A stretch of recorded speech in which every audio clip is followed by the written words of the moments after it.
inside my head. I won't forget the things you said.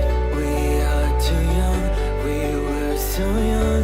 We should have known better. Nothing will ever change our minds. Cover your eyes and shut the lights. Just take my hands, let's take a chance. Ignite the sparks forever. We are taking control of our lives. Tonight we're flying high. We'll be running through all the stoplights. All will be fine in time. No one can stop. Hello Pisces, this is Inspire 2016 with your weekly tarot reading for the week commencing the 7th of May until the 14th of May 2018. The first card for you is representing, how do you feel about yourself? Your card is the Four of Wands. It is a time to get together with your family and friends and to celebrate all the wonderful times that you have had together. Often, this card reflects the holiday period where you get together with the extended family and join in a celebration. Alternatively, it may be as simple as inviting your closest friends over for an intimate dinner and a few glasses of nice wine. The Four of Wands often points to a marriage, engagement, birth of a child, a birthday, graduation or other type of celebration that marks a special milestone. If you have been working on a project, you will reach an important milestone and will have cause to celebrate. You have completed a significant phase of the project and can feel very proud of what you have accomplished so far. This card augurs a time of joy and satisfaction in life and represents the personal gratification of a job well done, a goal attained, and a vision beginning to be realized. Given the Four of Wands is closely associated with the home environment, you may be working on improving or renovating your home. You may have recently purchased a new home or are very close to finding a new home and getting ready to settle down in your new environment. The second card for you is representing, what do you want most right now? Your card is the Seven of Cups. What do you want most right now is realizing your dreams. Although dreaming is beautiful and provides inspiration for action, you must at some point begin to build those castles in your real life. A choice must be made even though the apparent multiplicity of options seems to paralyze you with either fear or excessive anticipation. If you are unable to make a decision because of too many options, it is time to carefully evaluate the pros and cons of each option and make a thoughtful choice. You also need to be very clear about what it is you are working towards so that you can make the best choice. Make your decision with caution as all is not what it seems to be. Great opportunities may turn out to be major problems later on, while less enticing options may turn out to be golden opportunities. With the Seven of Cups, there is a risk of illusion. You need to separate what is real from what is illusion. Protect yourself against unclear or wishful thinking and habitual daydreaming. Oftentimes, this card shows choices and plans that have little or no basis in reality. With so many choices presented to you, it is easy to be swayed to that cup containing the snake of jealousy and cunning. Since this card is from the Suit of Cups, the temptation is likely to be sexual or emotional in nature. The one-night stand, the extramarital affair, and all those other things that seem innocent and pleasurable at the time they are undertaken.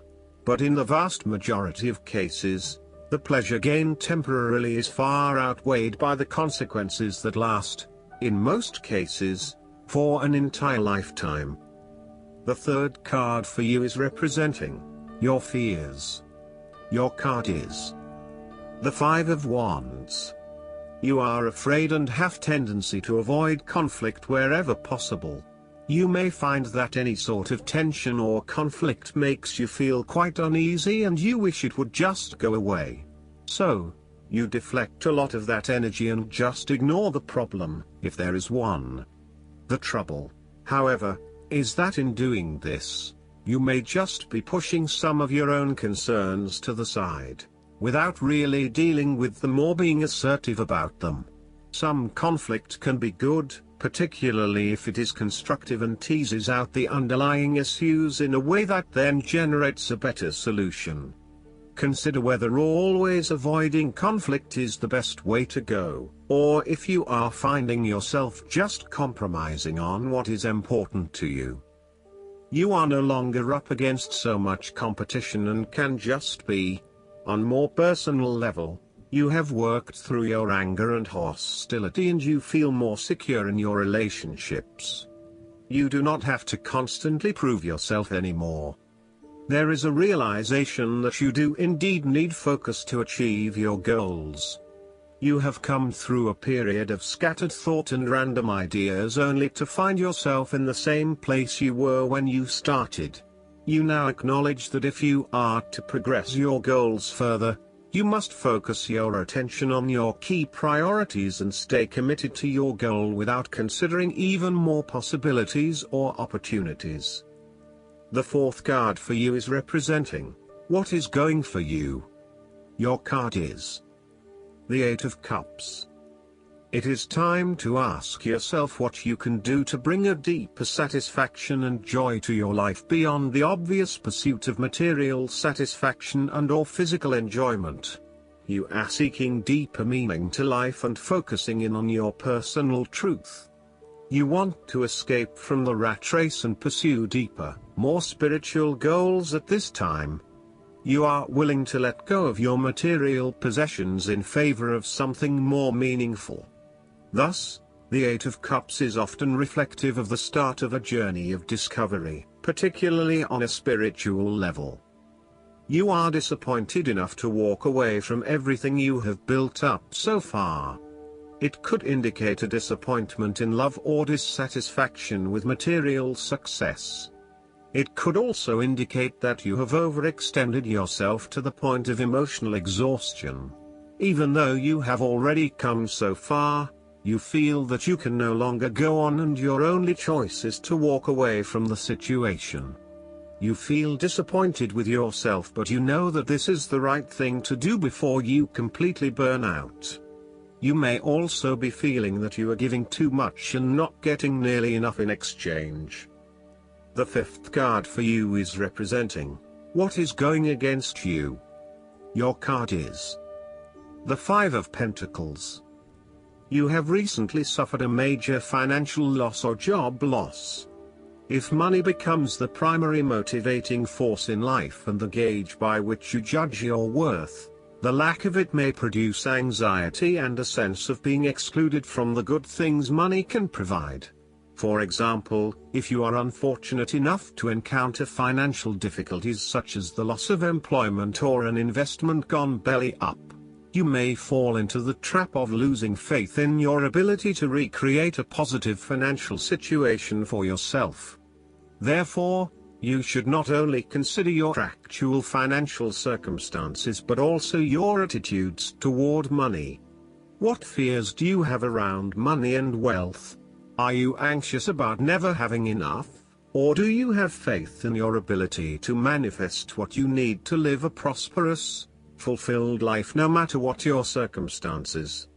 Often wealth is based as much on your psychological state as your actual financial state. You may find new sources of income, a new job, or someone has offered to help you out while you get back on your feet. You may be starting to feel as if life is worth living again and starting to regain your self-confidence. Finally, you can see a way out of your financial difficulties and your hope is being renewed. The Five of Pentacles can sometimes indicate the persistence of inner, spiritual poverty. It reflects a time when you feel isolated and alone, even if surrounded by many people. You may feel as though something is just completely out of place and you are struggling to place your finger on what it is. Return to the Four of Pentacles and you may come to realize that you have placed too much emphasis on your material wealth and have neglected your spiritual well-being. The last card for you is representing the likely outcome that you may have. Your card is the Two of Swords. You will be faced with a difficult decision, but you are attempting to hide from it and pretending to yourself and others that if you ignore the decision long enough, it will go away of its own accord. However, the decision will not go away simply by your willing it to depart. Your conscience will eventually force you into facing your refusal to deal directly with the situation. The Two of Swords therefore serves as a reminder that life's decisions are frequently quite difficult and raise the possibility of painful consequences. However, you must take the bull by the horns and make your decisions with your best intentions, fully aware of the possible consequences. Avoidance will ultimately lead to a greater conflict. The blindfolded woman in this card is also an indication that you lack the information you need to make the right decisions at this time. You may be missing something, such as threats or potential risks, alternative solutions, or key pieces of information. Once you are able to remove your blindfold and see the situation for what it really is, you will be in a much better position to determine your path forward. Research your options more widely, seek outside opinions and feedback, and ask yourself what you are missing here. Why is this decision so challenging to make? What extra information do you need? Last but not least, the guidance card for you is the Retreat. It's time to disconnect from the world. The romance angels see that your love life blossoms as you spend time alone with your partner, or by yourself. It appears that you've become confused or conflicted by other people's advice. It's time for you to disconnect so that you can better hear your own feelings and opinions. If you are in a partnership, spending time together apart from others will renew your commitment and take it to the next level. This could mean taking a vacation, going on a nature hike, enjoying a long drive, or turning off the phones and computer as you both enjoy a quiet afternoon at home. The painting on this card also indicates a honeymoon, which could be the literal message. So, there may be a deepening of commitment, or a new serious relationship if you're currently single. This card may indicate an upcoming engagement, wedding, or renewal of vows. These activities are more meaningful as you spend time alone with your partner. If you're presently single, this card guides you to spend time by yourself, meditating upon your true feelings and thoughts. Be sure to take action based on any intuitive guidance. This strengthens your energy, which helps you rapidly attract and manifest your loving partner. I hope that you enjoy everything, and if you like the reading, just please click subscribe and you will get the instant notifications every time we publish a new video right to your YouTube. Thanks.